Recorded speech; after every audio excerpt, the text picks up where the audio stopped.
क्या गरीब भी अमीर बन सकता है? हाँ, गरीब अमीर बन सकता है। यह साबित किया है साईं समर्पण ग्रुप, जहां पर एक से एक गरीब किसान के बच्चे उस बुलंदी को छुए हैं। आज दुनिया जिसे सलाम कर रही है। देखते रहें Indian active news channel. Ground report Abhay Deva के साथ। Good afternoon to everyone. I am your anchor Prakriti, and now we are on the Sai Samarpan group. We are going to organize the award ceremony for this. Thank you so much for coming here today. Thank you. कहीं न कहीं आज अगर इस आर्थिक लड़ाई जो हमारी चल रही है उसमें अगर आप सब शामिल हैं तो कहीं न कहीं आप अपने जीवन को बदलने के लिए तत्पर हैं, क्योंकि साईं समर्पण ग्रुप एक आर्थिक आज़ादी का अभियान है। देश तो बहुत पहले आज़ाद हो गया, लेकिन आज भी हमारे देश को एक गरीब देश के रूप में जाना जाता है। साईं समर्पण ग्रुप एक बहुत छोटा सा नाम जो जौनपुर से स्टार्ट हुआ। आपको लगता है कि बहुत छोटा सा नाम है, लेकिन इस नाम के पीछे एक बहुत बड़ा संकल्प है। एक बहुत बड़ा संकल्प है, बहुत बड़े सपने हैं, जो सपने बहुत सारे लोगों ने देखे लेकिन कोई साकार नहीं कर सका। हम वादा करते हैं सर, हम इस देश से, पूरे भारत देश से गरीबी और बेरोजगारी को मिटा के सांस लेंगे। एक बहुत बड़ा संकल्प लेके आए हैं और इसलिए चाहते हैं कि यहाँ पे उपस्थित आप सभी लोग अपने जीवन का एक संकल्प लीजिए, क्योंकि आज आप जहाँ हैं अपने कल का परिणाम है। हम आज जहाँ पे हैं अपने कल का परिणाम है सर। कल अगर हमने अच्छा किया तो आज हम अच्छे हैं, कल अगर हमने बुरा किया था तो आज बुरे हैं। इसका मतलब फ्यूचर बदलने के लिए आज को बदलना पड़ेगा। अगर कहीं भी आपको अपने जीवन में कोई अभाव लगता है कि मेरे जीवन में कुछ अभाव है, तो पीछे मुड़ के आप देखेंगे कि पिछले कल में आपने अपने संघर्ष में कुछ न कुछ कमी की थी। जिसने कल संघर्ष नहीं किया था उसका आज खराब है, तो जो आज संघर्ष करेगा उसका कल गारंटेड है ब्राइट होगा सर, इसमें कोई डाउट नहीं है। अच्छा एक बात बताइए, आप सब अमीर बनना चाहते हैं? यस। अच्छा आप लोग स्वर्ग जाना चाहते हैं? बिल्कुल। जैसे स्वर्ग जाने के लिए जाना तो चाहते हैं, लेकिन जाने के लिए मरना पड़ेगा, उसी तरह सर अमीर बनने के लिए भी जलना पड़ेगा, तपना पड़ेगा, संघर्ष करना पड़ेगा। क्या बात समझ रहे हैं? अच्छा हमारे यहाँ एक भावना है कि मरने के बाद स्वर्ग मिलेगा कि नर्क मिलेगा, ऐसा होता है। लेकिन सर मैं बताऊं, ये तो आपके हाथ में है। आपको स्वर्ग मिलेगा कि नर्क मिलेगा ये आपके हाथ में है। कैसे? अच्छे कर्म करने वाले को स्वर्ग मिलेगा और बुरे कर्म करने वाले को नर्क मिलेगा। उसी तरह अगर आप अमीर बनना चाहते हैं या गरीब बनना चाहते हैं, आपके हाथ में है।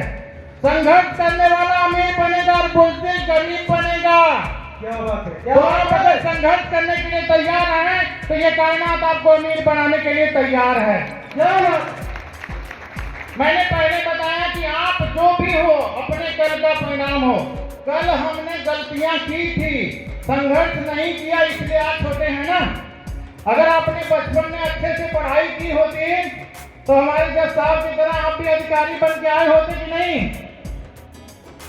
अब बताइए, अगर आज आप हमारे जज साहब की तरह अधिकारी नहीं हैं तो इसका मतलब आपने उस दिन में संघर्ष नहीं किया था जब आप पढ़ाई कर रहे थे, राइट? तो अगर एक बार गलती कर चुके हैं तब उसको दोहराना नहीं है। अगर आज संघर्ष से भाग गए तो इतिहास में कभी आप अमीर नहीं बन पाएंगे सर, क्योंकि बचपन में संघर्ष से भागे थे तो आप एक बड़े अधिकारी नहीं बन पाए, और अगर आज संघर्ष से भागेंगे तो एक बड़े लीडर नहीं बन पाएंगे। इसलिए आज संघर्ष से भागना नहीं, संघर्ष को गले लगाना है। एक हमारे में डॉक्टर साहब आए, इन्होंने एक दिन बहुत अच्छी बात की। इन्होंने बताया कि जीवन में दो चीजें बड़ी उपयोगी होती हैं, एक धन और दूसरा व्यक्ति। और धन की उपयोगिता तब होती है जब उसका सही सदुपयोग किया जाए। धन को अगर सही जगह इस्तेमाल किया जाए तब वो सदुपयोगी होता है। उसी तरह सब व्यक्ति का भी जब इस्तेमाल होता है तब वह सदुपयोगी होता है। जिसका इस्तेमाल नहीं होता, यानी जो जीवन में बड़े कर्म नहीं करता, वो कभी उपयोगी नहीं होता।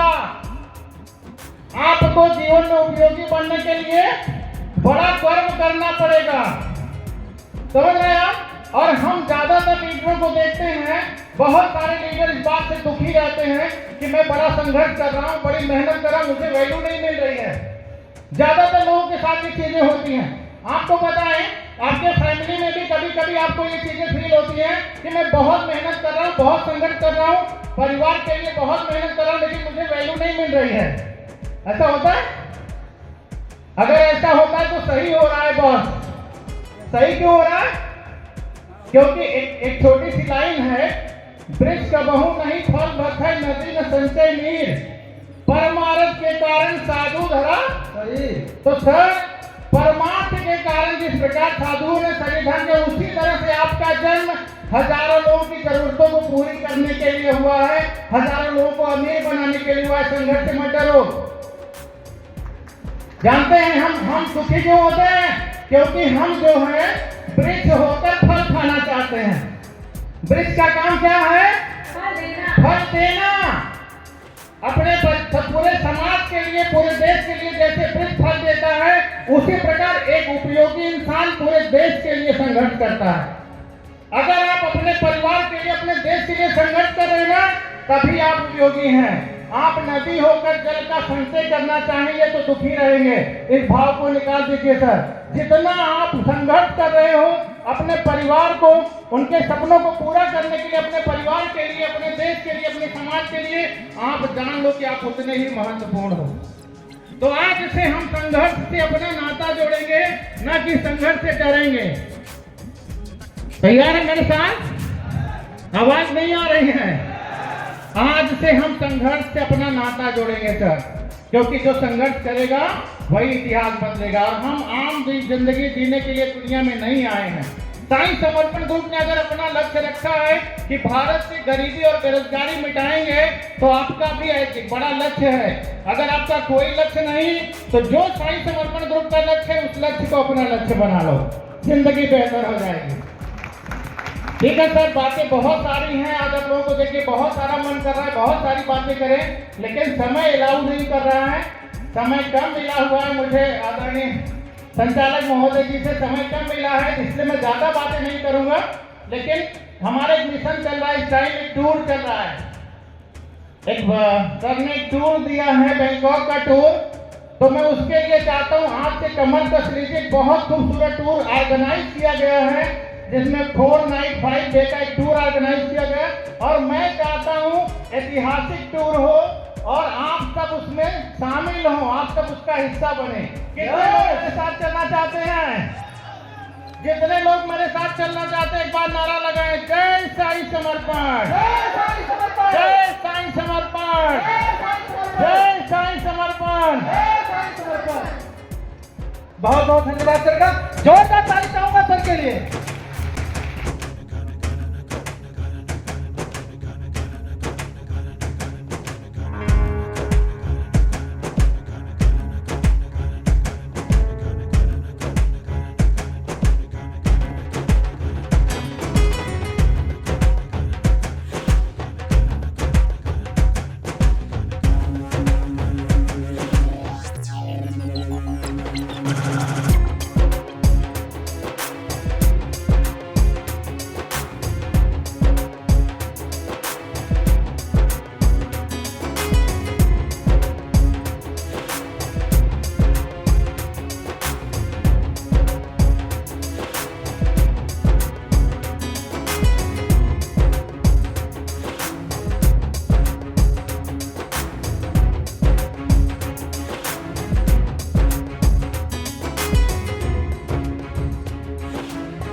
आदरणीय साथियों, आपका सभी लोग अपने स्थान पर बैठे। अभिनंदन करते हैं साईं समर्पण ग्रुप की तरफ से। क्या बात है, जोरदार तालियां। साथियों, आज जो है संस्था अपनी मैक्सिमम ऊंचाई पर पहुंच चुकी है और बहुत जल्द ही हम बैंक का लाइसेंस अप्लाई करने जा रहे हैं। जोरदार तालियां, जोरदार। जमाना जो है एआई का आ गया है, समझ रहे हैं आप लोग ना? एआई का जमाना आ गया है और बिना सॉफ्टवेयर के और बिना टेक्नोलॉजी के हम बहुत ऊंचाई पर नहीं जा सकते। आज आप लोगों ने 25,000 50,000 की टीम कर सकते हैं, लेकिन 50 करोड़ की टीम नहीं कर सकते। लेकिन मैं वो टेक्नोलॉजी लाने जा रहा हूँ जिसे आप ऐप के माध्यम से 50 करोड़ टेक्नोलॉजी को टीम आप क्या बात है, जोरदार तालियां। नहीं आता है आप लोगों। और इसी के साथ मैं ये चाहता हूँ कंपनी को जहां पहुंचना है वो पहुंच गई है, बैंक का लाइसेंस अप्लाई करने जा रही है, लेकिन आप लोग अपना भाग्य बदलिए, क्योंकि कंपनी आप लोगों को लेके चलना चाह रही है, क्योंकि आप लोगों ने ही कंपनी की नींव रखी है। तो हम ये चाहते हैं कि आप लोगों के ही बीच से आने वाले समय में 2 महीने में जो रिजल्ट अच्छा आएगा उसी के हिसाब से तय होगा ये कि किसको जो है कंपनी सैलरी शुरू करेगी देना। क्या बात है, जोरदार तालियां। अप्रैल में डिसाइड कर दिया जाएगा। आने वाला ये 2 महीना आप लोगों के लिए क्रीम टाइम है, इसको आप लोग उपयोग कर लीजिए, अपने आप को प्रूव कर दीजिए कि हम क्या कर सकते हैं और क्या नहीं कर सकते। क्या बात है। तो इसी के साथ जो है आप लोग देश कब्जा अभियान में लगिए और मैं जो है इस समय लगा हुआ विश्व कब्जा अभियान में। मैं अभी दुबई जाके वापस आया हूँ और अगले पूरे महीने में कम से कम 10 कंट्री की यात्रा कर रहा हूँ और मार्च में ये मान के चलिए कि मैं 25 कंट्री की यात्रा करूंगा। क्या बात है, क्या बात है। जापान आपका हो गया, लंदन हो गया, दुबई, ओमान, उसके साथ साथ आपका ये सिंगापुर, हर जगह से मैं फंड लेने आ रहा हूँ और मेरी सेटिंग लगभग हो चुकी सब जगह। केवल मुझे जाना है, बैठ के डीलिंग करनी है, बात करनी है, लगभग मामला क्लियर है। आप लोग यहाँ से फंड लाइए, मैं उसका 1000 गुना बाहर से लेके आऊंगा। ये इसके साथ मैं अपनी वाणी को विराम देता हूँ। धन्यवाद। जय जगन्नाथ। जोरदार तालियां सर के लिए। क्या बात है। आपने देखा भी कि सिस्टम के जनक परमादरणीय विजय कुमार जायसवाल सर बड़े ही कम शब्दों में और ढेर सारी बातें, ढेर सारी खुशियां हम सभी के दामन में आपकी ही बदौलत, आपकी ही देन है। और आज साथ में ही हमारे बीच में परमादरणीय संजय सर भी आप साथ दे रहे हैं, कदम से कदम मिला करके चल रहे हैं। तो आप सभी लोग से मैं गुजारिश करना चाहूंगा कि एक बार जोरदार तालियां सर के लिए।